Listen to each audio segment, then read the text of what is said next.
श्री सच्चिदानंद सद्गुरु साईनाथ महाराज की जय। सद्गुरु श्री साईनाथुनि शरद बाबू जी की जय।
श्री सच्चिदानंद सद्गुरु साईनाथ महाराज की जय। सद्गुरु श्री साईनाथ शरद बाबू जी की जय। శ్రీ సాయి భక్త అనుభవ సంహిత దామోదర్ రాస్నే నిన్నటి తరువాయి. బాబా తరచుగా ఎవరు నాకు ఒకటి సమర్పిస్తారో వారికి నేను 2 ఇస్తాను, 2 ఇచ్చిన వారికి 5 ఇస్తాను, 5 ఇచ్చిన వారికి 10 ఇస్తాను అని చెప్తుండేవారు. మనం భగవంతునికి భక్తితో సమర్పించిన మొత్తానికి ఎన్నో రెట్లు అధికంగా మనకు వారు ప్రసాదిస్తారన్న సామాన్య అర్థంతో పాటు ఏదో నిగూఢార్థం కూడా దాగి ఉంది. నాకు వివాహం చేయడానికి నిశ్చయించినప్పుడు 4 సంబంధాలు వచ్చాయి. మా నాన్న బాబాను సంప్రదించకుండా, వారి అనుమతి లేకుండా ఏ పని చేయరు. అందువల్ల ఆ 4 అమ్మాయిల జాతకాలు తీసుకుని షిరిడి వెళ్ళి బాబా ముందుంచారు. అందులో 2500 లేక 3000 రూపాయలు కట్నం ఇచ్చే సంబంధం కూడా ఉంది. కానీ బాబా ఆ 4 ఒక పేదింటి అమ్మాయి జాతకం ఎంపిక చేసి మా నాన్న చేతిలో పెట్టారు. ఆ అమ్మాయితోనే నా వివాహం జరిగింది. పండరిపురంలో జరుపు నిశ్చయించిన నా వివాహానికి మా నాన్న బాబాను ఆహ్వానించాడు. బాబా, నేను నీతోనే ఉంటాను, భయపడవద్దు, నన్నెప్పుడు తలుచుకున్నా వచ్చి నీ చెంతనే ఉంటాను అన్నారు. అయినా మా నాన్న బాబాను నా పెండ్లికి రమ్మని ఒత్తిడి చేశారు. అప్పుడు బాబా, భగవంతుని అనుమతి లేనిదే నేనే పని చేయలేను, నా తరపున షామాను పంపుతాను అన్నారు. అలాగే పండరిపురంలో జరిగిన నా పెళ్లికి షామా హాజరయ్యాడు. నాకొక తమ్ముడు ఉన్నాడు. అతనికి కూడా బాబా సూచించిన పేరే పెట్టారు. నాకు 2 ఆడపిల్లలు, ఒక మగపిల్లవాడు పుట్టారు. కానీ ముగ్గురు పుట్టిన కొన్ని నెలలకే మూర్ఛరోగంతో చనిపోయారు. మగపిల్లవాడు 1926లో చనిపోయాడు. నా భార్య ఆరోగ్యం కూడా క్షీణించింది. నాలో నిరాశ నిస్పృహలు అలుముకున్నాయి. విచార భారంతో కృంగిపోయి షిరిడి వెళ్ళి బాబాను అల్పాయుష్కులైన ఎంతమంది పిల్లల్ని ఇచ్చే బదులు పూర్ణాయువు గల ఒక్క బిడ్డను ప్రసాదించండి ప్రార్థించాను. నేను షిరిడిలో నిద్రిస్తుండగా బాబా నా కలలో కనిపించారు. పిల్లవాడు చనిపోయాడని చింతించుకో, వాడు తల్లిదండ్రులకు హాని కలిగించే మూలా నక్షత్రంలో పుట్టాడు అని బాబా పలికారు. ఆ కలలో బాబా ఛాతీపై సూర్యుని వలె ప్రకాశించే కాంతి వలయం ఉంది. ఆ వలయంలో చనిపోయిన నా కుమారుణ్ణి ఒడిలో పెట్టుకుని బాబా కూర్చునున్నారు. నీకు ఈ బిడ్డ వల్ల ప్రమాదం ఉంది, అందుకే నేను తీసుకువెళ్ళాను, నీకు మరొక బిడ్డను ప్రసాదిస్తాను, భయపడకు అన్నారు. అప్పటికే మా కుటుంబం అహ్మద్నగర్ నుండి పూనాకు తరలి వెళ్ళింది. నేను ఇంటికి వెళ్ళి చనిపోయిన కుమారుని జాతక చక్రం తీసి చూశాను. బాబా చెప్పినట్లు వాడు మూలా నక్షత్రంలోనే పుట్టాడు. నేను షిరిడి యాత్ర చేసిన 15 నెలలకు మాకు కుమారుడు పుట్టాడు. వాడు పూర్ణ ఆరోగ్యంతో ఉన్నాడు. ఇది 1928లో జరిగింది. నాకు శ్రీ సాయిబాబాపై భక్తి విశ్వాసాలు వృద్ధి చెందాయి. నేను సాధు సత్పురుషులను అందరినీ సాయి స్వరూపులుగానే భావించేవాడిని. వారికి నమస్కరించేటప్పుడు బయటకు కానీ మనసులో కానీ సమర్థ సద్గురు సాయినాథ్కు ప్రణామాలు అనేవాడిని. 1927లో కేడ్గాంపేట వెళ్లి నారాయణ్ మహారాజ్ను దర్శించాను. వారికి నమస్కరిస్తూ మనస్సులో సాయిబాబాకు ప్రణామాలు అందజేశాను. మహారాజ్, నీ గురువు నాకన్నా ఉన్నత శ్రేణిలో ఉన్న పరమ గురువు. నీవిక్కడికి ఎందుకు వచ్చావు? నీ ప్రారబ్ధము సంచితము అక్కడే ఉంది. నీ ఎన్నిక శ్రేష్టమైనది, అక్కడికే వెళ్ళు. నీ ఆశయాలన్నీ అక్కడే సిద్ధించగలవు అన్నారు. నేను నారాయణ్ మహారాజ్ను నాకు కుమారుడు పుట్టకమునిపే దర్శించాను. 1927లో నా జాతక చక్రంలోని నక్షత్ర ప్రభావం వల్ల నా ఆరోగ్యం క్షీణించింది. నేను ప్రతి ఆదివారం జున్నర్కు 2 మైళ్ళ దూరంలోనున్న సీతారాం ఉత్తరేశ్వర్ ఆలయానికి వెళ్ళి పూజించేవాడిని. ఒక ఆదివారం రాత్రి 9 గంటలకు విగ్రహంపై పూలు జల్లి సాయిబాబాకు ప్రణామాలు అని నమస్కరించాను. అప్పుడు ఆ విగ్రహం వద్ద ఒక వెలుగు, ఆ వెలుగులో నేను నిరంతరం స్మరించే సాయిబాబా రూపం కనిపించాయి. అప్పటి నుండి నా ఆరోగ్యం మెరుగుపడసాగింది. అక్కడ జానకీదాస్ అనే సాధువు ఉండేవారు. ప్రతి ఆదివారం అక్కడికి వెళ్ళినప్పుడు ఆ సాధువును కూడా సాయిలా భావించి సాయి నామం స్మరించుకుంటూ నమస్కరించేవాడిని. ఒకసారి అతనికి నమస్కరించిన వెంటనే, నీ ఒక గొప్ప మహాత్ముని ఆశ్రయించావు, నాలాంటి సామాన్య సాధువుల దగ్గరికి ఎందుకు వస్తావు? మాలాంటి వారమంతా సాయిబాబా పాదాలను ఆశ్రయిస్తాము అన్నారు. తరువాత నేను బస్సుకు వెళ్ళి నిద్రపోయాను. ఆ రాత్రి కలలో బాబా ఫకీర్ వలె కనిపించారు. వారు నాతో, నీవు చాలా ఆతృతగానున్నావు, నీ సంపూర్ణ శరీరాన్ని మనస్సుతో సహా నాకు భిక్షగా సమర్పించు అన్నారు. నేను ఈ భిక్షను సమర్పించి మా నాన్నకు తెలియజేస్తానని వారికి చెప్పాను. బాబా, మీ నాన్నతో సంప్రదించకుండానే నీవు ఈ పని ఎలా చేయగలవని అడిగారు. నేను, అవును చేస్తాను, నా శరీరానికి యజమాని నేనే, ఇది నా సొంతం. అంతేగాక మా నాన్నగారికి నేను ఒక్కడనే కాదు, ఇంకా కుమారులున్నారు. మీరే వారికి కుమారులను ప్రసాదించారు. మీరిచ్చిన దానిని తిరిగి మీకు ఇవ్వడానికి మా నాన్న అభ్యంతరం చెప్పరు అన్నాను. తరువాత బాబా నా శరీరాన్ని తమ అరచేతిలోకి తీసుకుని పై జేబులో వేసుకున్నారు. బాబా ఎంతో దయతో నన్ను తమ హృదయం చెంతకు చేర్చుకున్నారన్న ఆలోచన నాకు ఆనంద పారవస్యాన్ని కలగజేసింది. తరువాత నాకు మెలకువ వచ్చింది. నేను మేలుకోగానే చాలా ఆనందం కలిగింది. ఆ కళ తరువాత నా మనసు వైరాగ్యంతో నిండిపోయింది. అంతకు ముందు వలె ఏ విషయమూ నన్ను ఆకర్షించలేకపోయింది. నా మనసును ప్రభావితం చేయలేకపోయింది. 2-3 నెలల తరువాత 1928 సంవత్సరంలో పాల్గొన పద్య 1928 సంవత్సరంలో పండరపురంలో ఉండగా మాకు కుమారుడు కలిగాడు. 15 నెలల తరువాత మా నాన్నతో కలిసి షిరిడి వెళ్ళినప్పుడు మా నాన్న నాకు మరొక కుమారుడిని ప్రసాదించమని బాబాను ప్రార్థించాడు. బాబా కృప వలన 1931లో మరొక బిడ్డ కలిగాడు. వాడికి సాయిదాస్ అని పేరు పెట్టాము. వాడు పుట్టిన 2వ రోజే వాడికి తీవ్రమైన జ్వరం వచ్చింది. బాబా ఊది తీర్థం ఇచ్చాము. బాబా ఉపయోగించిన శేష వస్త్రాన్ని తాయెత్తులు పెట్టి వాడికి కట్టాము. వెంటనే జ్వరం తగ్గి ఆరోగ్యవంతులయ్యాడు. పిల్లవాడికి సంవత్సరం నిండిన తర్వాత వాడిని తీసుకుని షిరిడి వెళ్ళాము. బాబాకు అభిషేకం చేయించాము. సమాధి మీద కప్పేందుకు వస్త్రాన్ని సమర్పించాము. బ్రాహ్మణులకు అన్న సంతర్పణ చేశాము. 1931లో గాజుల వ్యాపార నిర్వహణను నాకు అప్పగించారు. నేను ఆ వ్యాపారానికి బాబా పేరు పెట్టాలని పట్టుబట్టి శ్రీ సమర్థ సాయినాథ్ అండ్ కంపెనీ అని పేరు పెట్టాను. అంటే ఆ పేరు పెట్టడం బాబా అనుమతితోనే జరిగిందంటే బాబా పటం ముందు చీటీలు వేసి ఎంపిక చేయడం జరిగింది. ఈ వ్యాపారాన్ని నిజాయితీగాను మనస్సాక్షి సమ్మతంగాను నడపసాగాను. బాబాను స్మరించి నేను ఎవరికైనా ఊది తీర్థం ఇస్తే వాళ్ళ రోగాలు నయమయ్యేవి. నేను తీర్థయాత్రలు వెళ్ళినప్పుడు 1/9/1932 ముత్రా అనే ప్రదేశంలో నాకు కలరా సోకింది. నేను మరణించడం ఖాయమనిపించింది. మా నాన్న నా చివరి కోరిక ఏమిటని అడిగాడు. నన్ను షిరిడి తీసుకెళ్లమని, నేను మరణిస్తే నా దైవమైన సాయిబాబా చేత నా దేహాన్ని దహనం చేయమని కోరాను. బాబా ఫోటో నా తల దగ్గర పెట్టి సాంబ్రాణి గడ్డీలు వెలిగించారు. బాబా ఊది తీర్థం నా నోట్లో పోస్తూనే ఉన్నారు. నేను కొన ఊపిరితో కొట్టుమిట్టాడుతున్నాను. అర్ధరాత్రి మా వదిన సుభద్రాబాయికి పూనకం వచ్చింది. మీరా దాతార్ అంటే గుజరాత్లోని సిద్పూర్ సమీపంలో ఉనవకు చెందిన మీరా దాతార్ అనే ముస్లిం సాధువు ఆమెను పూని మాట్లాడసాగాడు. మీరు సాయిని ప్రార్థిస్తున్నారు, వారు నా మామ. వారు వయోభారంతో నడవలేకున్నారు కనుక వారు పంపగా నేను వచ్చాను. వారి కృపాశీస్సులు మీకు లభిస్తాయి. వారిని మీరు రేపు దర్శించుకుంటారు. ఒక కప్పు కాఫీ తయారు చేసి రోగికి ఇవ్వండి, భయపడవద్దు అని పలికాడు. కాఫీ తయారు చేసి దానిలో బాబా ఊది వేసి నా చేత త్రాగించారు. ఆ తర్వాత జ్వరం తగ్గి విరేచనాలు ఆగిపోయాయి. మరుసటి రోజు నేను అంత త్వరగా కోలుకోవడం చూసి డాక్టర్ ఆశ్చర్యపోయాడు. నిన్న ఇతడు మృత్యువుకు అతి సమీపంలో ఉన్నాడు. ఒక్క రోజులో ఇతను ఇంత మార్పు ఎలా వచ్చిందని ప్రశ్నించాడు. శ్రీ సాయిబాబా వైద్యులకే వైద్యుడని, వారి పవిత్ర ఊదియే నన్ను కాపాడిందని నేను జవాబు చెప్పాను.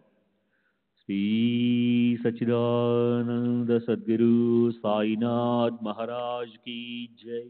సద్గురు శ్రీ సాయినాథుని శరద్ బాబూజీ కీ జై.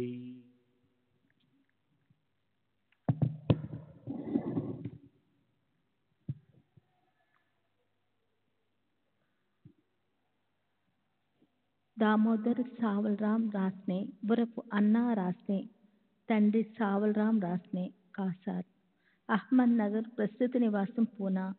నా కుమారుడు తన జన్మ వృత్తాంతం గురించి చెప్పిందంతా వాస్తవమే. నేను సంతానాన్ని ఆశించి బాబాను దర్శించినప్పుడు వారు ఎంతో దయతో నన్ను ఆశీర్వదించారు. నేను కోపరగాం స్టేషన్లో దిగి షిరిడీకి చేరే మార్గంలో ఉన్న సమయంలోనే బాబా నేను వస్తున్నట్లు భక్తులకు చెప్పి నాకు ఇవ్వటానికి కొన్ని మామిడి పండ్లు తీసి ఉంచారు. నేను మసీద్ చేరగానే ఆ పండ్లను నాకు ఇచ్చి ఆశీర్వదిస్తూ వాటిని నా చిన్న భార్యకి ఇవ్వమని ఆదేశించారు. ఆమెకు ముందు 2 మగపిల్లలు పుట్టారని, వాళ్ళకి ఏ పేర్లు పెట్టాలో కూడా చెప్పారు. నేను ఆ పేర్లను గుర్తుగా నా డైరీలోని 3వ పేజీలో వ్రాసి పెట్టాను. 15 నెలల తర్వాత బాబా చెప్పినట్టుగా ఒక బిడ్డ, కొన్ని సంవత్సరాల తర్వాత మరొక బిడ్డ కలిగారు. వారికి మామూలు హిందూ పేర్లతో పాటు బాబా చెప్పిన పేర్లను కూడా జత చేశాను. నేను బాబా సమాధి ముందు కూర్చొని నాకు 2వ మనుమడిని ప్రసాదించమని ప్రార్థించాను. వారు వెంటనే నా కోరిక తీర్చారు. నేను ఎల్లప్పుడూ బాబా సలహా తీసుకున్న తర్వాతే ఏ పనైనా చేసేవాడిని. అందువల్ల ఎప్పుడూ మంచి ఫలితాలే దక్కేవి. ఒకసారి నాకు సంబంధించిన కేసు ఒకటి హైకోర్టుకు అప్పీల్ చేయబడింది. ఆ కేసు నిమిత్తము బొంబాయికి వెళ్ళమని మా లాయర్ నాకు జాబు వ్రాశాడు. నేనప్పుడు షిరిడీలో ఉన్నాను. బాబా నేను బొంబాయి వెళ్లేందుకు అనుమతించక నన్ను షిరిడీలోనే ఉంచారు. నేను కోర్టుకు హాజరు కాకపోయినప్పటికీ తీర్పు నాకు అనుకూలంగా వచ్చింది. ఒకసారి నానాసాహెబ్ డేంగ్లే ఒక పెద్ద వెండి పళ్ళెం నిండా రుచికరమైన పదార్థాలు పెట్టి దాన్ని బాబా ముందుంచి ఆరగించమని ప్రార్థించాడు. అప్పుడు బాబా కేక వేయగానే ఒక నల్ల కుక్క పరుగున వచ్చి పళ్ళెంలోని పదార్థాలను తినసాగింది. అక్కడే నిలబడి చూస్తున్న నానాసాహెబ్ డేంగ్లే ఈ ఊర కుక్క కోసమేనా ఇంత కష్టపడి ఈ పదార్థాలను తయారు చేసింది అని మనసులో అసహ్యించుకున్నాడు. వెంటనే బాబా పళ్ళాన్ని అతని వైపు నెట్టి కోపంగా తీసుకుపో అన్నారు. ఇది జరిగినప్పుడు నేను అక్కడే ఉన్నాను. మాకు బాబా మూగజీవులు కడజాతి వాళ్ళను తమతో సమానంగా భావించి ఆదరించేవారు.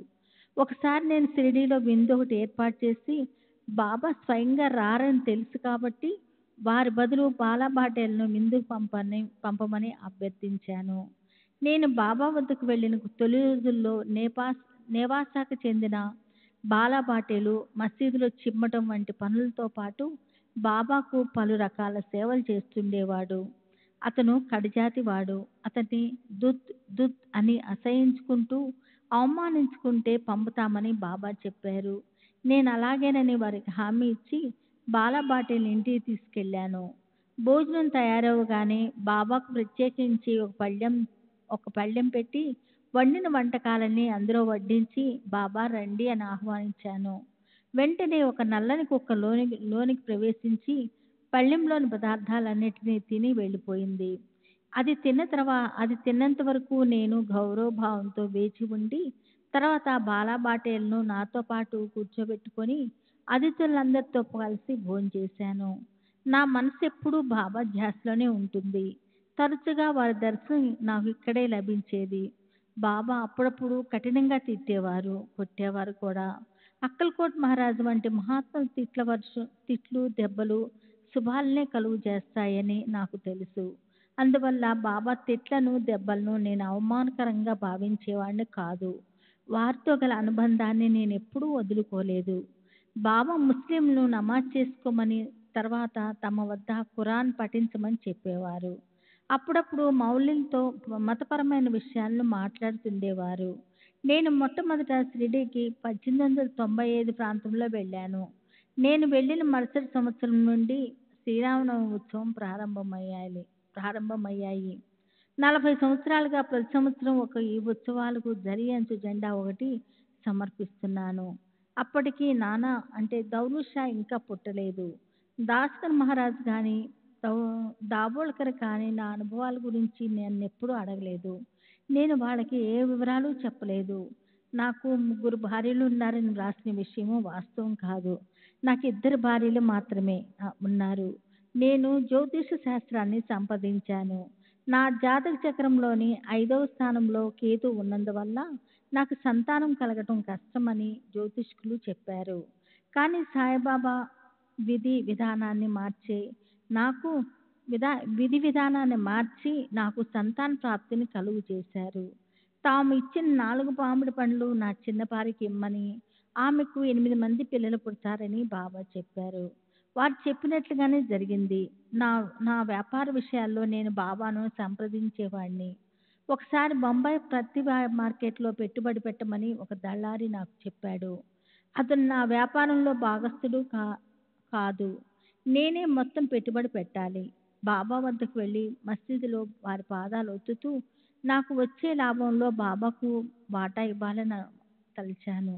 ఆ సమయంలో బాబా, నేను, మహల్సావతి మాత్రమే మసీదులో ఉన్నాము. బాబా వ్యాపార విషయాల్లో తగులుకోటు నాకు ఇష్టం లేదని అన్నారు. దాంతో నేను ఆ వ్యాపారం మానుకున్నాను.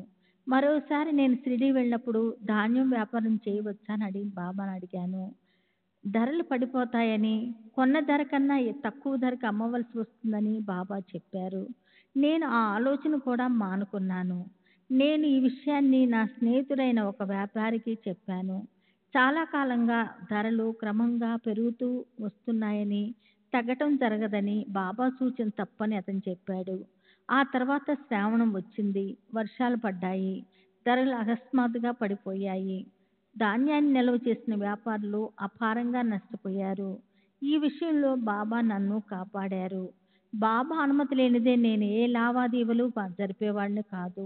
బాబా సశరీరులుగా ఉన్నప్పుడు షిరిడీ వెళ్ళి ప్రతి విషయాన్ని వారితో సంప్రదించేవాడిని. 1918లో బాబా మహాసమాధి అనంతరము వారి పటం ముందు చీటీలు వేసి నిర్ణయం తీసుకునేవాడిని. వారు ఇప్పటికీ నన్ను సరియైన మార్గంలోనే నడిపిస్తున్నారు.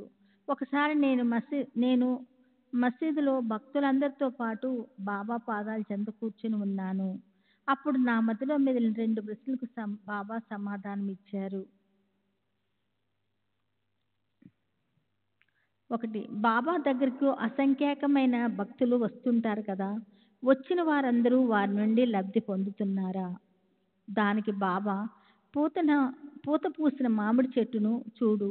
అందులోని పువ్వులన్నీ కాయలై పండ్లైతే ఎంత బాగుంటుంది. కానీ అలా అవుతాయా? ఎక్కువ భాగం రాలిపోతాయి. కొన్ని పువ్వులుగా, కొన్ని పిందులుగా, మరికొన్ని గాలికి రాలిపోతాయి. ఏ కొద్దో మిగులుతాయి అన్నారు. 2. ఇది నా గురించి అడిగింది.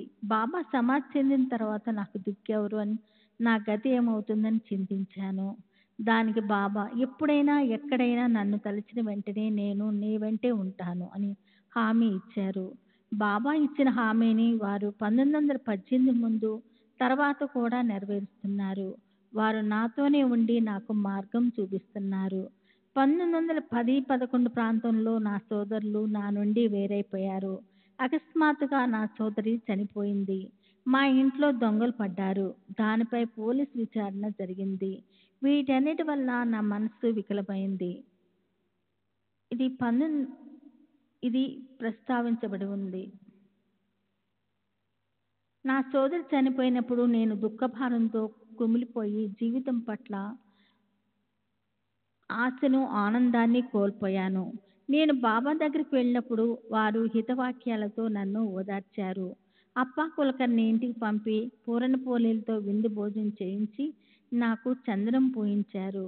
30 సంవత్సరాల నుండి నాతో ఉండిన నా పాత స్నేహితుడు నా భార్య నగల పెట్టెను దొంగిలించుకుని వెళ్ళాడు. ఆ నగలతో పాటు మంగళకరమైన సత్తు అంటే ముక్కు పుడక కూడా ఉంది. నేను బాబా ఫోటో ముందు కూర్చొని విలిపించాను.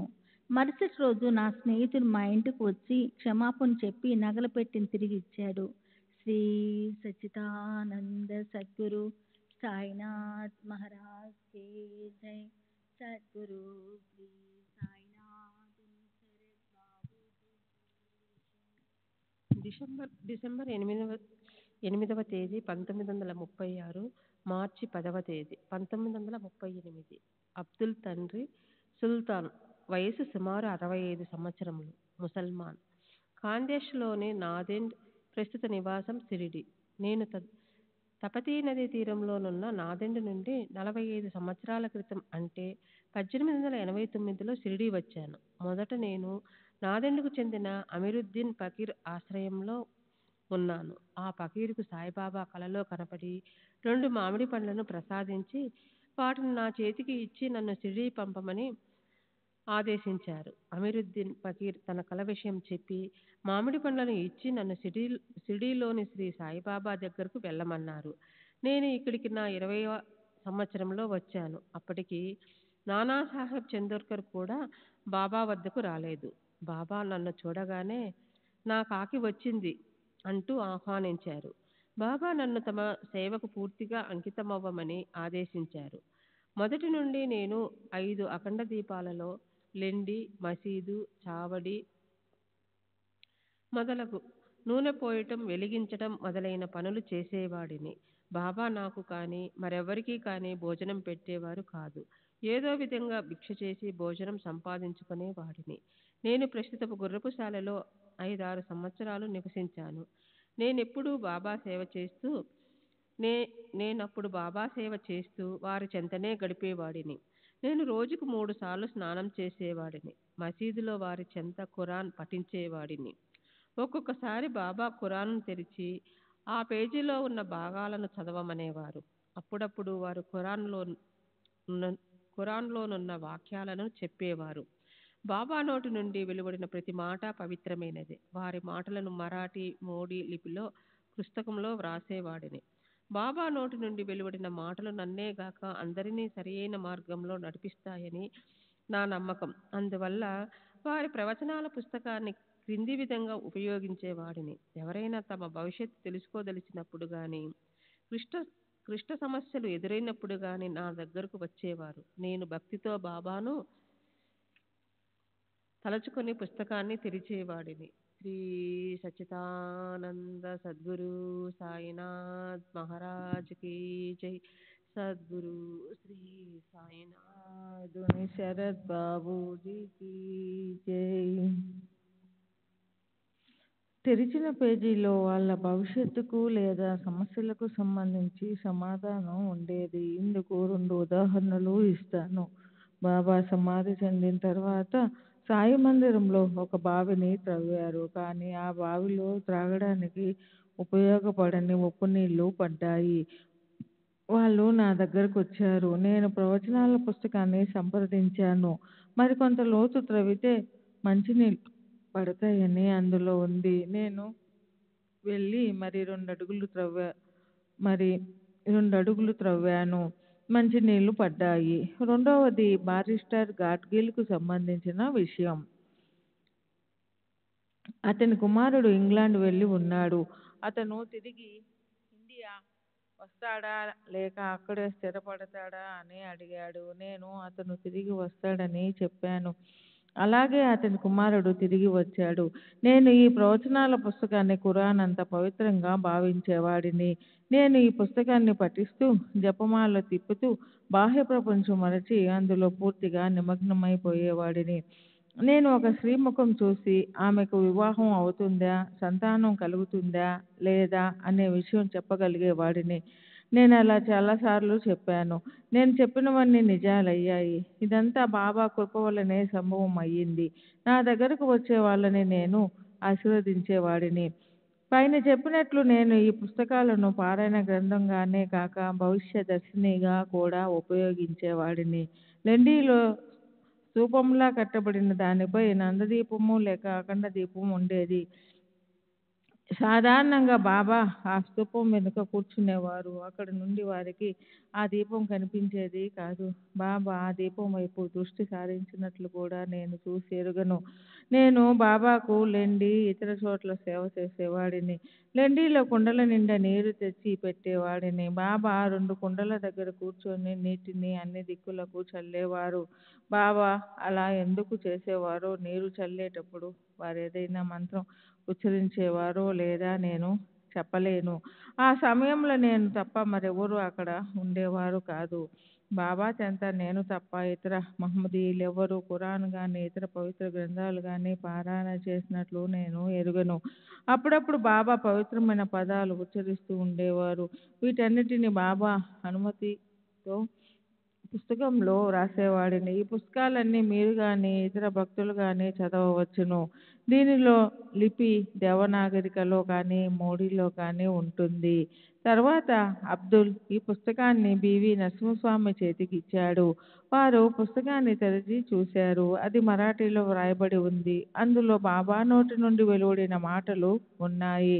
మారుతి స్తోత్రాలు ఉన్నాయి. దేవుని యొక్క అవతారాలు ఉన్నాయి. హిందూ దశావతారాలతో మహమ్మద్ మరికొందరిని సాంప్రదాయబద్ధంగా జోడించి వరుసగా వ్రాయబడి ఉన్నాయి. దానికి తగ్గట్టే బాబా వారిని అనుసరించే అబ్దుల్ ఇద్దరు హిందూ అవతారాల పట్ల మారుతి పట్ల భక్తి ప్రవర్తులతో ఉండేవారు, ప్రార్థించేవారు. మార్చి 10, 1938న సిడీలో చెప్పిన విషయాలు. మహమ్మదీయులెవరూ బాబాకు ఖురాను షరీఫ్ వంటి పవిత్ర గ్రంథాలను చదివి వినిపించడం గాని వాటిలోని విషయాలు వివరించమని అడగడం గాని జరగలేదు. ఎంతోమంది ఫకీర్లు, ముస్లిం సాధువులు బాబా దగ్గరికి వచ్చేవారు. బాబా వారితో ఏ విషయాలు మాట్లాడేవారో నాకు తెలియదు. నేను ఎక్కువ సమయం బాబా సేవలోనూ, వీధులను చిమ్మి శుభ్రపరచడంలోనూ, రాత్రంతా బాబా సన్నిధిలో ఖురాను చదవడం వంటి పనులలో నిమగ్నమై ఉండేవాడిని. రాత్రి సమయాలలో నిద్రపోకుండా ఖురాన్ చదువుతూ ఉండమని బాబా చెప్పేవారు. పవిత్రమైన ఖురాన్ చదువుతూ తూగకూడదని, నిద్రలోనికి జారుకోకూడదని కూడా బాబా చెప్పేవారు. స్వల్పంగా తిను, ఒక పదార్థంతో తృప్తిపడు, రుచులకు పోవద్దు, అతిగా నిద్రపోవద్దు అని బాబా చెప్పేవారు. ఇంకా బాబా నేను చదివిన దానిపై ధ్యాస ఉంచమనేవారు. వారు నాతో నేను ఎవరిని అని విచారించమని చెప్పారు. నేను వారి సలహా పాటించి కొద్దిగా తిని రాత్రులు నిద్రపోకుండా ఖురాన్లోని శ్లోకాలను మననం చేసుకుంటూ ఉండేవాడిని. ఇలా చేసేటప్పుడు నేను మోకరిల్లే భంగిమలో ఉండేవాడిని. ఒక రాత్రి నేను బాగా అలసిపోయి ఉన్నందువల్ల దోసిల్లో ముఖం పెట్టుకొని నిద్రలోకి జారుకోబోతున్నాను. అప్పుడు బాబా చంద్రుణ్ణి చూడడానికి ప్రయత్నిస్తున్నావా అన్నారు. ఆ రాత్రి నేను నిద్రమత్తులో బాబా మీద ఒరిగిపోయాను. బాబా నా పాదాలపై నెమ్మదిగా తట్టడంతో మేల్కొన్నాను. మరుసటి రోజు నేను ముఖం కడుక్కోవడానికి దోసిల్లోనికి నీళ్లు తీసుకున్నప్పుడు చిత్రంగా దోసిల్లో పూర్ణచంద్రుడు కనిపించాడు. అప్పుడు సమయం మధ్యాహ్నం 2 గంటలు. ఈ దృశ్యం గురించి బాబా చెప్పారు. నేను లెండిని, అందులో బాబా వెలిగించిన అఖండ దీపాన్ని సంరక్షిస్తూ ఉండేవాడిని.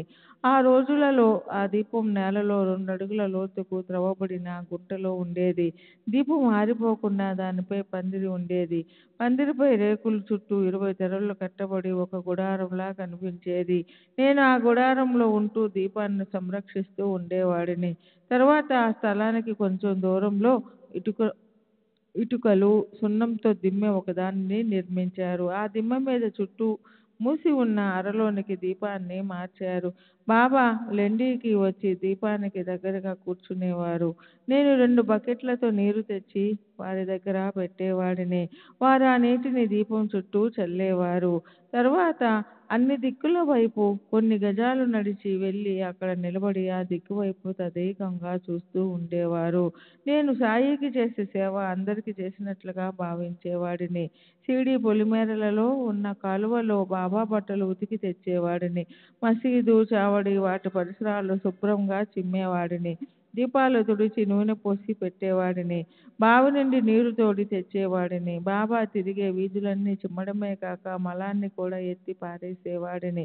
బాబా నన్ను అలాల్ కుర్ అని, మై మిరియాంబి, నా పాగివాడ అని పిలిచేవారు. ఆయి షిరిడీలో నివసించే తొలి రోజులలో ఆమె వీధులను చిమ్మి శుభ్రపరిచేది. నేను ఆ పనిలో ఆమెకు సహాయపడేవాడిని. నా ప్రాపంచిక ఆధ్యాత్మిక అవసరాలన్నీ బాబానే చూస్తున్నారు. రాధాకృష్ణ ఆయి చనిపోయిన చాలా కాలం తర్వాత బాబా మహాసమాధి అనంతరం అంటే 1927 ప్రాంతంలో ఆమె నివసించిన శాలలో ఒకరోజు ఖురాన్లోని శ్లోకాలను మననం చేసుకుంటూ ఉన్నప్పుడు శిథిలావస్థలో ఉన్న శాల యొక్క 3 మట్టి గోడలు హఠాత్తుగా కూలిపోయాయి. నడుము వరకు ఆ శిథిలాలలో నేను కూరుకుపోయాను. అయినా నాకు ఏ ప్రమాదం జరగకుండా బాబానే నన్ను కాపాడారు. బాబా నన్ను ఆశీర్వదించి వారి చెంతనే ఉంచుకున్నారు. బాబాను సేవించుకోమని మొదట నా గురువైన అమీరుద్దీన్ నన్ను ఆదేశించారు. నేను అలాగే చేశాను. ఓసారి ఆయన షిరిడీ వచ్చి నన్ను తమతో రమ్మని పిలిచారు. బాబా ఆదేశిస్తే వస్తానని చెప్పాను. కానీ బాబా అలాంటి ఆదేశం ఏదీ ఇవ్వనందున నేను షిరిడీలోనే బాబా వద్ద ఉండిపోయాను. అమీరుద్దీన్ షిరిడీ నుండి వెళ్ళిపోయారు. బాబా నన్ను ఆశీర్వదించే తీరు విచిత్రంగా ఉండేది.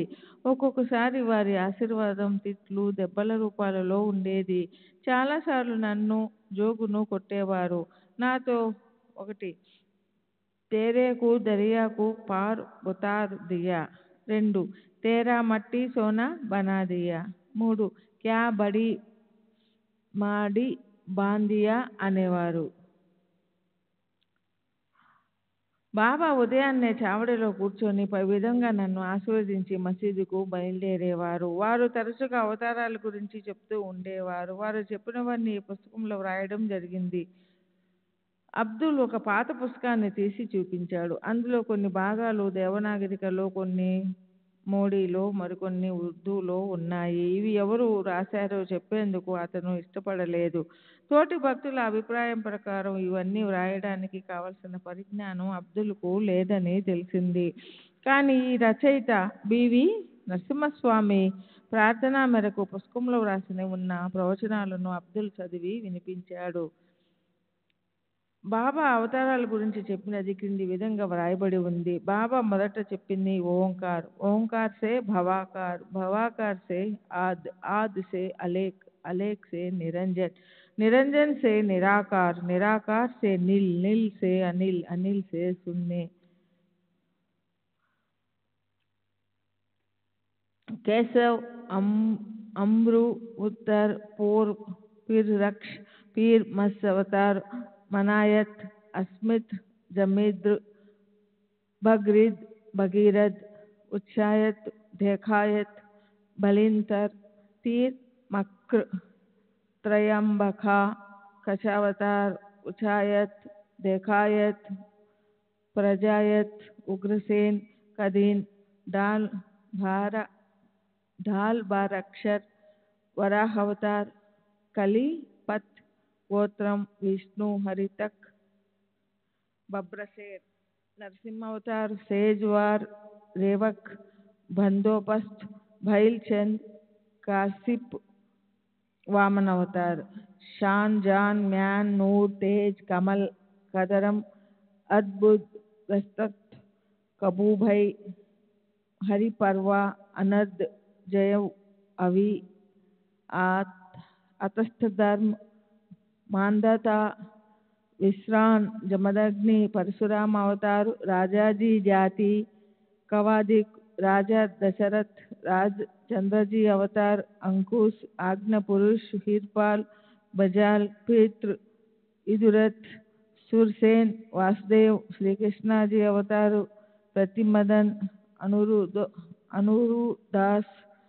जिसितहार, भद्रा, जली अवतार, ब्राह्मण हुआ, राजपूत हुआ, गौली हुआ, बाद मुसलमान हुआ, चतुर्युग में 4 अवतार, तीर्थ में 3 अवतार, द्वापर में 2, अधर्वन में 1 अवतार, मत्स्य, कच्छ, वरह, नार, सिंह, वामन, परशुराम, कृष्णाजी, बौद्धो, भी कल्कि, यनीम, इब्राहिम 4 वेद की किए, एटेराव को वास्ते कलम शरीफ उतारा है, खुदा की कुदरत खुदा ही जाने, हर वेद में हजारों अवतार निकाले, मगर हर जमान की इबादत जुदा जुदा है।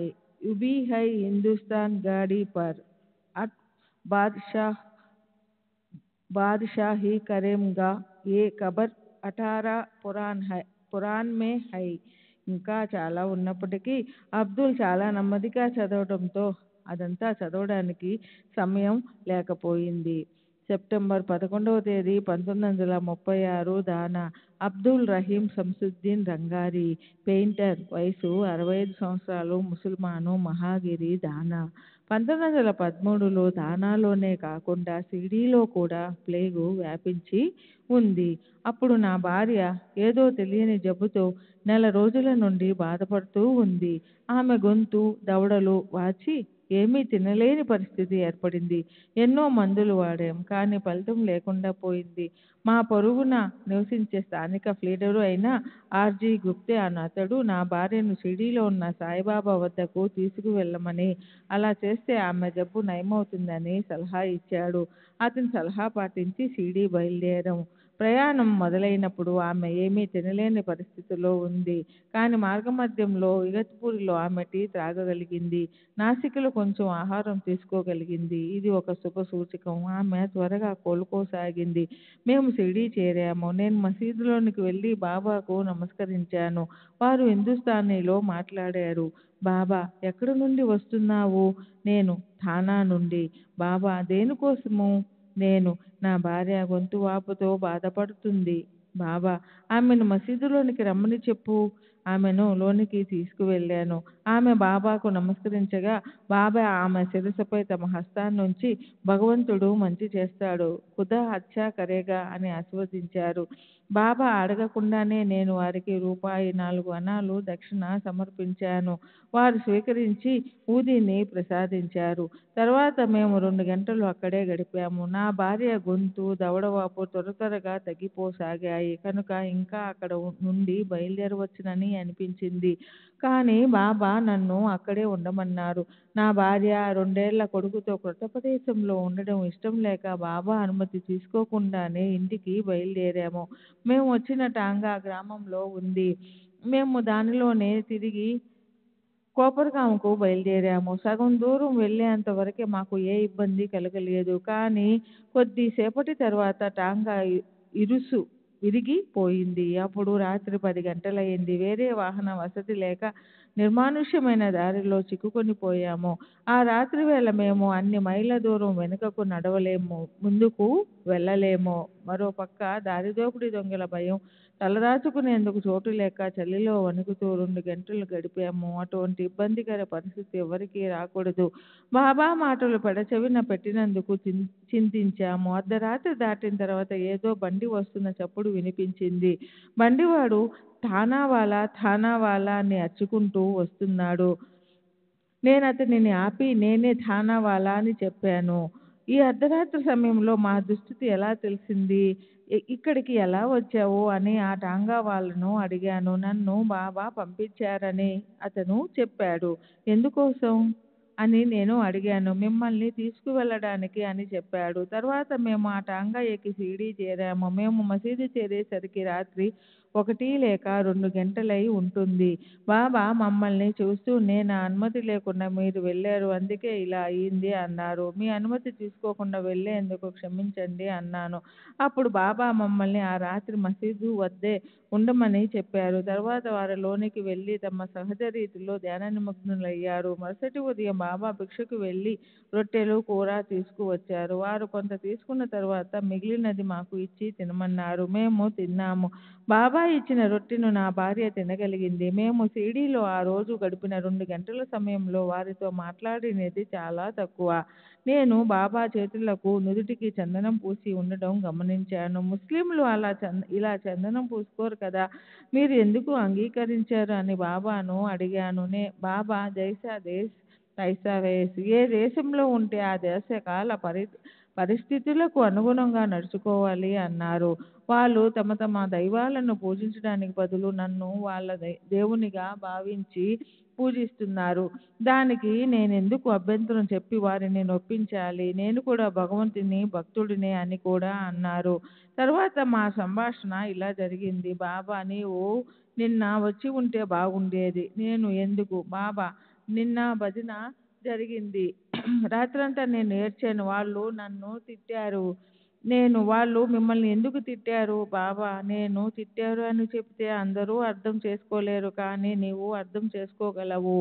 మహాత్ములు నింద స్తుతులను సమభావంతో స్వీకరిస్తారు. కొందరైతే స్తుతిని నింద అని వ్యవహరిస్తారు. పైన ఉదహరించిన భజనలో బాబాను గొప్పగా కీర్తించి ఉంటారు. బాబా ఆ స్థుతిని తమ స్వాభావిక రీతిలో నింద అని ప్రస్తావించారు. భగవంతుని సంకీర్తనలో హృదయాన్ని ద్రవింపజేసే సంగీతం ఆర్తి ఆర్ద్రతలతో సంగమించినప్పుడు మహాత్ముల చేత కూడా కన్నీరు పెట్టిస్తుంది. నేను భగవంతుణ్ణి స్తుతిస్తూ పాడుతున్నప్పుడు భక్తుడు ఏడుస్తాడు, నవ్వుతాడు, నృత్యం కూడా చేస్తాడు. బాబా, అవును, నీవు చెప్పినది నిజమే. నీకు నీ గురువున్నారు కదా? నేను ఉన్నారు. వారి పేరు హబీబ్ అలీషా చిస్తిస్ నిజామీ. బాబా, అందుకే నువ్వు సరిగ్గా అర్థం చేసుకోగలిగావు. మా గురువు నేను ఇక్కడికి రావడానికి 12 సంవత్సరాల ముందే సమాధి చెందారు. వారు బయటకు వెళ్ళేటప్పుడు భక్తులు సంగీత వాయిద్యాలతో ఆయన్ను అనుసరించేవారు. నాకు వెంటనే ఆ విషయం గుర్తుకు వచ్చింది. తర్వాత బాబా మాకు ఇంటికి వెళ్ళటానికి అనుమతించారు. నేను బయటికి వెళ్ళి టాంగా కోసం చూశాను. ఎంతసేపు చూసినా టాంగా కనపడలేదు. నేను తిరిగి వెళ్ళి బాబాకు ఆ విషయం చెప్పాను. బాబా, వెళ్ళి చూడు, అక్కడ ఒక టాంగా ఉంది అన్నారు. నేను వెళ్ళి చూశాను. నిజంగానే అక్కడ టాంగా ఉంది. అకస్మాత్తుగా అక్కడికి టాంగా ఎలా వచ్చిందో మాకు అర్థం కాలేదు. బాబా ఆశీర్వాదాలు పొంది మేము తిరిగి వచ్చాము. నా భార్య ఆరోగ్యం బాగైంది. ఆ తర్వాత 7 సంవత్సరాలకు ఆమె చనిపోయింది. నేను షిరిడీ వెళ్ళింది ఒకసారి మాత్రమే. అయినా నాకు బాబాపై అపార నమ్మకం ఏర్పడింది.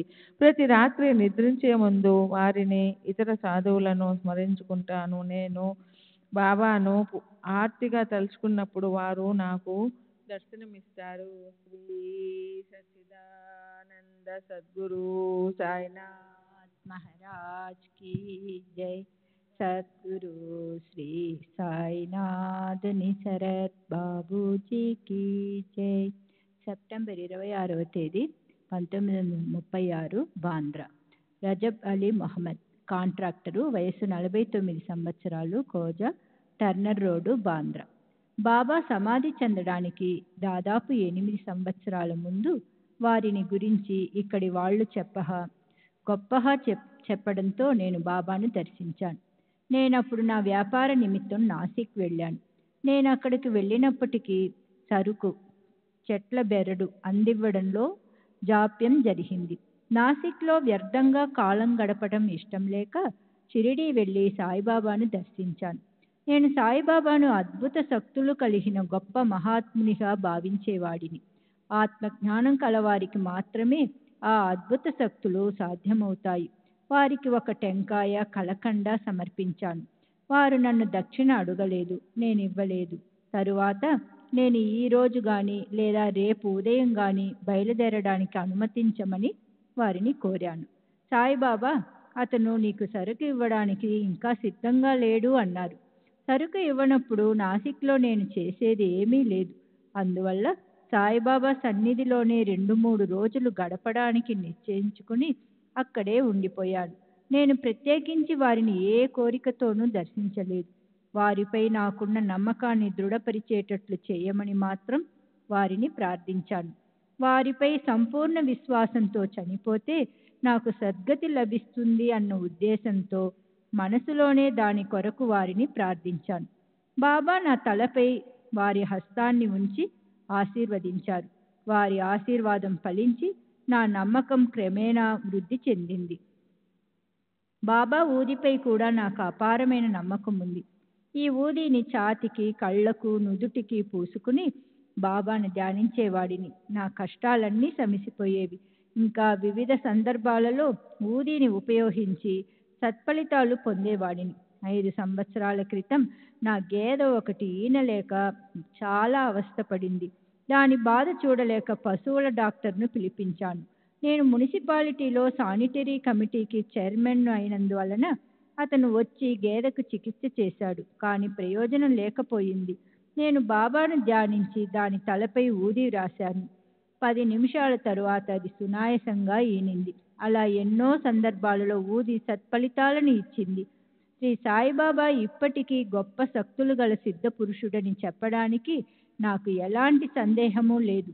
సాధు సత్పురుషులు ఒక స్థితి నుండి మరొక స్థితికి వెళతారే తప్ప వారికి మరణం లేదని ఇస్లాం సంప్రదాయం చెబుతుంది. నేను ఎందరో మహాత్ముల సమాధులను ఢిల్లీలో దర్శించాను మరియు సశరీరులుగా ఉన్న నాహపూర్కు చెందిన తాజుద్దీన్ బాబా, పూనాకు చెందిన బాబా జాన్ మొదలైన మహాత్ములను దర్శించాను. 1928. నాకు అనేక అనుభవాలు ఉన్నాయి. ఇవి నా సద్గతి కొరకు విశ్వాసాన్ని పెంచడమే కాక నాకు ప్రాపంచిక ప్రయోజనాన్ని కూడా చేకూర్చాయి. నీవు విడిగా 100 ప్రార్థనలు చేయడం కన్నా ఒక మహాత్ముని సన్నిధిలో గడపడం ఎంతో ఉత్తమమని ఒక నానుడి ఉంది. దానిని నేను గట్టిగా నమ్ముతాను, ఆచరిస్తాను. మా ఇంటిలో సాయిబాబా పింగాణి విగ్రహము మరియు సాయిబాబా పటము ఉన్నాయి. మా కుటుంబమంతా ప్రతి గురువారం ఆ విగ్రహం ముందు సాంబ్రాణి కడ్డీలు వెలిగిస్తాము. డిసెంబర్ 15వ తేదీ 1936, బాంద్రా. ఆదం దళాలి, ఎస్టేట్ బ్రోకరు, దళారి. వయస్సు సుమారు 70 సంవత్సరాలు. నవపాక మసీదు దగ్గర, బాంద్రా. నేను ఎంతో కాలం నుండి శ్రీ సాయిబాబాకు భక్తుడిని.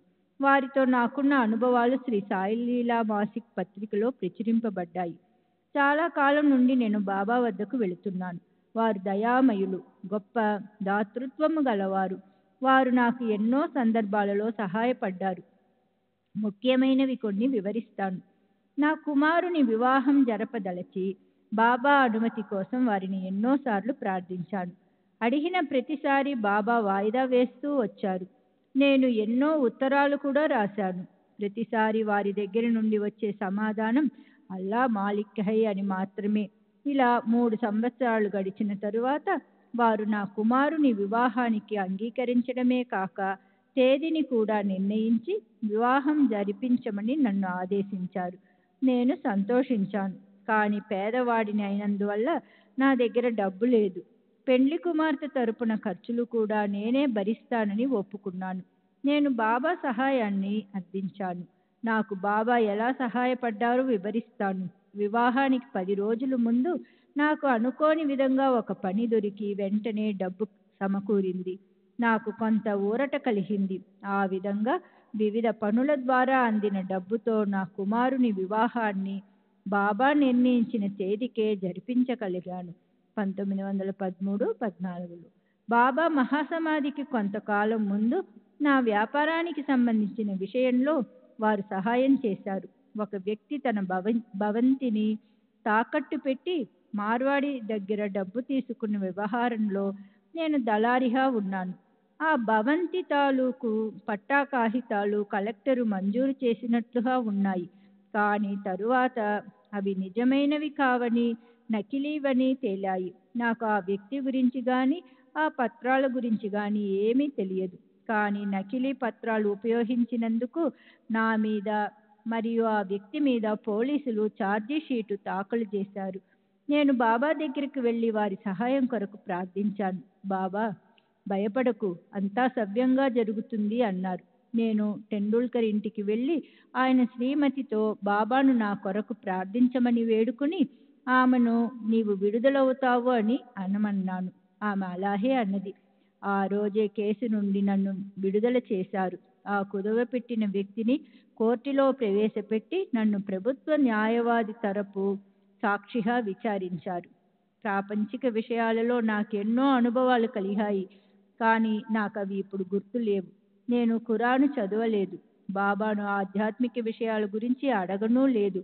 బాబా కూడా నన్ను ఖురాను చదవమని చెప్పడం కానీ నాతో ఆధ్యాత్మిక విషయాలు మాట్లాడటం కానీ చెయ్యలేదు. కానీ బడే బాబాతో మాత్రం ఖురాను చదవమని బాబా చెబుతుండేవారు. ముస్లిం పండితులు కానీ ప్రముఖులు కానీ బాబాను దర్శించినట్లుగా నాకు గుర్తు లేదు. బాబా వివిధ రూపాలలో నా దగ్గరికి వచ్చి పరీక్షించేవారు. ఒకసారి ఒక బ్రాహ్మణునిగా నా దగ్గరికి వచ్చి భిక్ష అడిగారు. నేను అతనికి 2 అణాలు ఇచ్చి పంపాను. మరొకసారి ఒక మార్వాడిగా వచ్చి తనకు ఆకలిగా ఉందని చెప్పారు. నేను అతనికి 4 అణాలు పావలా ఇచ్చి మార్వాడి హోటలులో భోంచేయమని చెప్పి పంపాను. ఆ తరువాత నేను షిరిడీ వెళ్ళినప్పుడు బాబా కొన్ని ప్రత్యేకమైన సూచనల ద్వారా నా వద్దకు ఆ రూపాలలో వచ్చినట్లు తెలియజేశారు. ఇంకొకసారి ఆ రెండవ సందర్భం గురించి చెబుతూ బాబా నన్ను చూపించి షిరిడీలో ఒక భక్తునితో నేను ఇతని వద్దకు వెళ్ళాను, ఇతను నన్ను మార్వాడి హోటల్కు పంపి భోంచేయమన్నాడు అని చెప్పి నా నమ్మకాన్ని దృఢపరిచారు. బాబా ఊదిని తీర్థాన్ని నేను ఎల్లప్పుడూ ఉపయోగిస్తాను. వాటిపై నాకు అపారమైన నమ్మకం ఉంది. నేను మా ఇంట్లో బాబా పటాన్ని పెట్టి ప్రతిదినం ఫోటో ముందు సాంబ్రాణి కడ్డీలు వెలిగిస్తాను. నేను ఇప్పటికీ షిరిడీకి వెళుతుంటాను.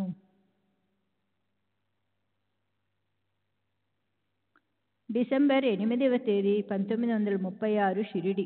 నందారాం శివరాం మార్వాడి, షరాబు వ్యాపారి. వయస్సు 70 సంవత్సరాలు. తండ్రి శివరాం మార్వాడి, షిరిడి.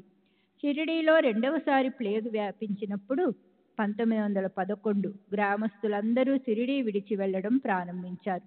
అలాంటి సమయంలో నేను వీధిలో వెళుతుండగా మారుతి ఆలయం వద్ద ఉన్న కొంతమంది నన్ను చూసి నా కళ్ళు ఎర్రగా ఉన్నాయని, జ్వరం వల్ల నాకు ప్లేగు సోకి ఉంటుందని అన్నారు. నేను భయంతో వణికిపోయాను.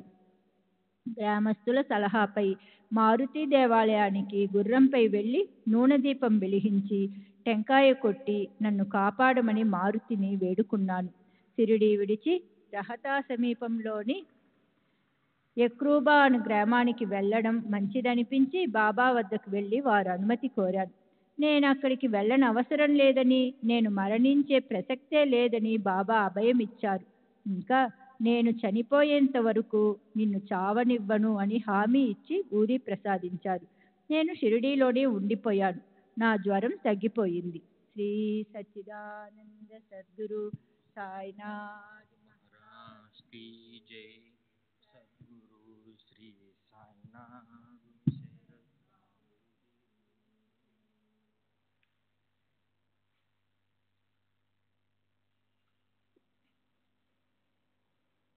లక్ష్మణ గోవింద్ ముంగే.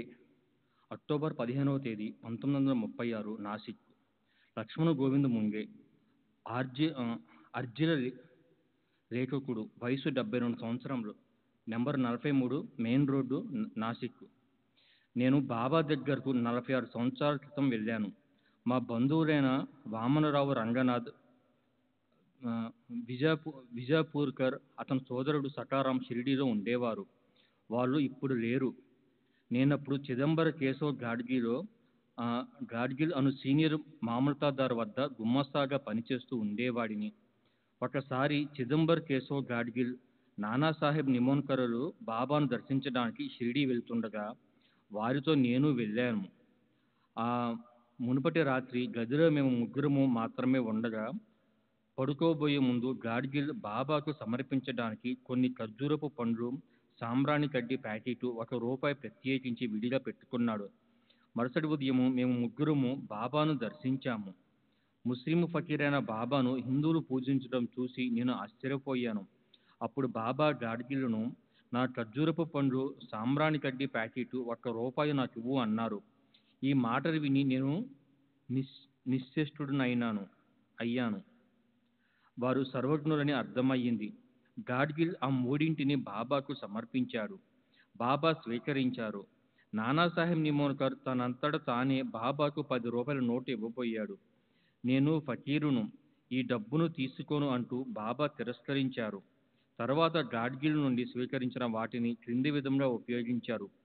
మసీదులో వెలిగించే దీపాలకు నూనె పోయడానికి ₹1ని నూనె వర్తకునికి ఇచ్చారు.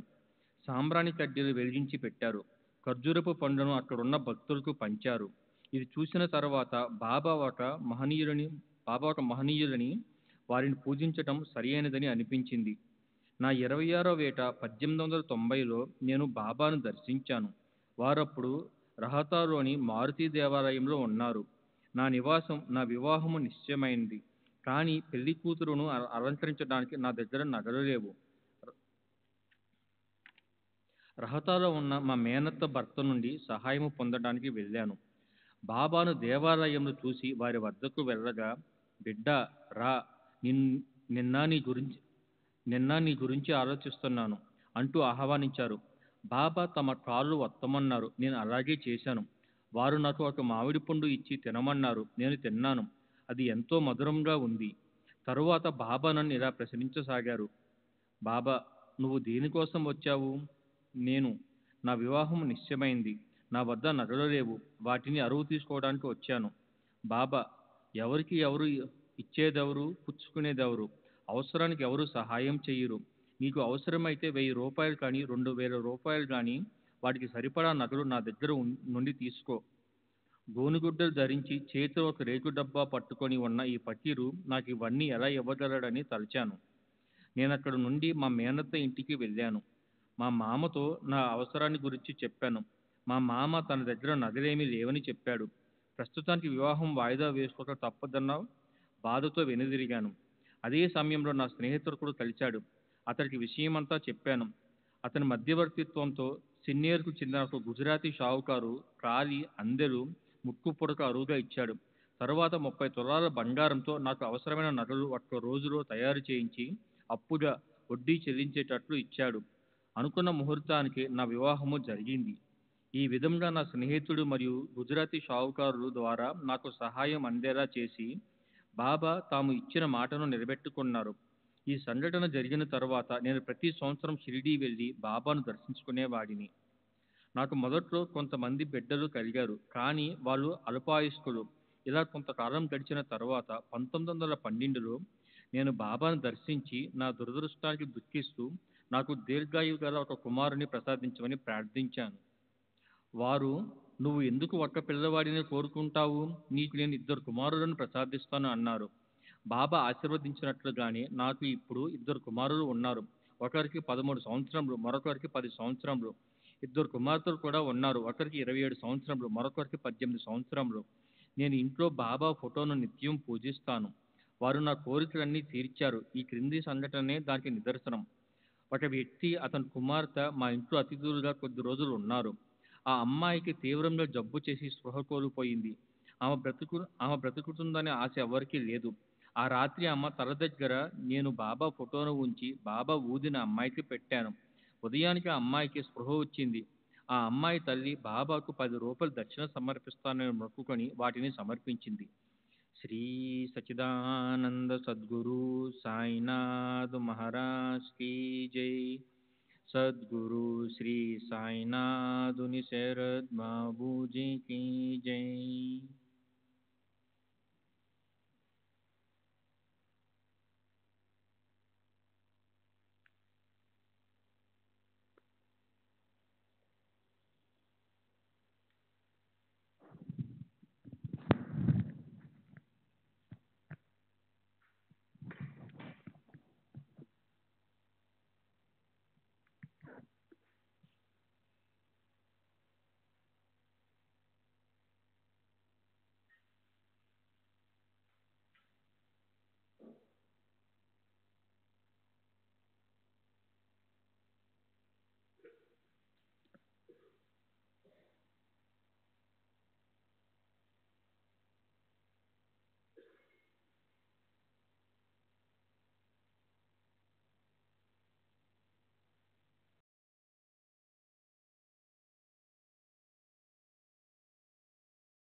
శ్రీ సచిదానంద సద్గురు సాయినాథ్ మహారాజ్ की जय. सद्गुरु श्री साईनाथ शरद बाबू जी की जय. साई रहम नजर करना, बच्चों का पालन करना। साई रहम नजर करना, बच्चों का पालन करना। जाना तुमने जगत पसार, सब ही झूठ जमाना। जाना तुमने जगत पसार, सब ही झूठ जमाना। साई रहम नजर करना, बच्चों का पालन करना। साई रहम नजर करना, बच्चों का पालन करना। मैं अंधा हूँ बंदा आपका, मुझसे पथ दिखलाना। मैं अंधा हूँ बंदा आपका, मुझसे पथ दिखलाना। साई रहम नजर करना, बच्चों का पालन करना। साई रहम नजर करना, बच्चों का पालन करना। दास गणों कहे अब क्या बोलूं, थक गई मेरी रसना। दास गणों कहे अब क्या बोलूं, थक गई मेरी रसना। साई रहम नजर करना, बच्चों का पालन करना। साई रहम नजर करना, बच्चों का पालन करना। रहमो नजर करो अब मोरे साई, तुम बिना नहीं मुझे माँ बाप भाई। रहमो नजर करो मैं अंधा हूँ बंदा तुम्हारा। मैं अंधा हूँ बंदा तुम्हारा। मैं ना जानू, मैं ना जानू, मैं ना जानू अल्लाह इलाही। रहमो नजर करो, रहमो नजर करो अब मोरे साई, तुम बिना नहीं मुझे माँ बाप भाई। रहमो नजर करो काली जमाना मैंने गमाया। काली जमाना मैंने गमाया। साथी आखिर का, साथी आखिर का, साथी आखिर का तुम बिना कोई।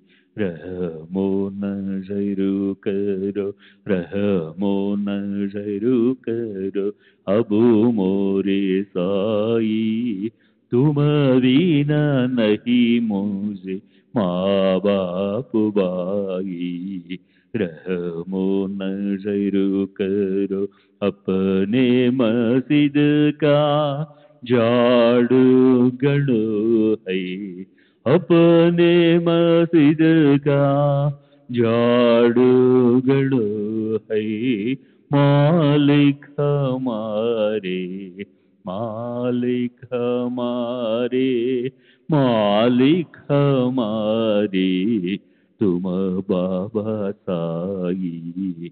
रहमो नजर करो, रहमो नजर करो अब मोरे साई, तुम बिना नहीं मुझे माँ बाप भाई। रहमो नजर करो। श्री सच्चिदानंद सद्गुरु साईनाथ महाराज की जय। सद्गुरु श्री साईनाथ शरद बाबू जी की जय।